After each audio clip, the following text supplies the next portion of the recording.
In today's video, I'm going to teach you how to add captions to figures and tables in Microsoft Word. Captions are more than just labels. They help your documents stay organized. They number themselves automatically, and they make it easy to reference figures and tables later. Let's walk through the process so you can add clean, consistent captions every time. First, click directly on the figure or table you want to label. This tells Word exactly which object the caption should be attached to. You'll usually see selection handles or the cursor positioned around the object when it's selected. If you're working with a picture inside a text box or a grouped object, click so that the outer container, the thing that moves as one piece, is selected. Next, head to the References tab on the ribbon at the top of Word.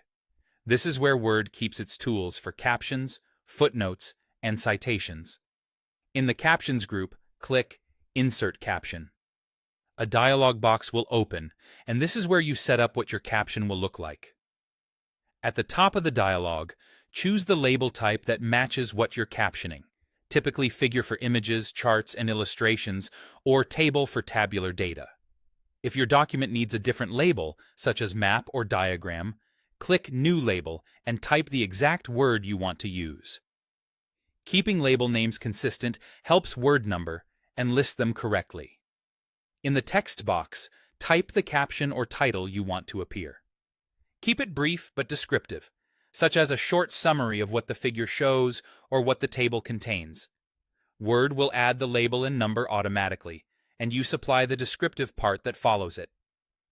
If you need to adjust where the caption appears, use the Position option to place it above or below the selected item.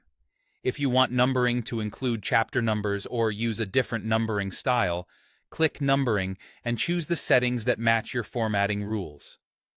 When you're satisfied, click OK. The caption will appear attached to the figure or table. As you add, remove, or rearrange items, Word will renumber them for you. If something looks out of sequence later, you can update fields across the document so everything stays in order. Because you used Word's caption tool, you can now cross-reference your figures and tables anywhere in the document, and those references will update automatically if the numbering changes. That's the power of doing captions the right way.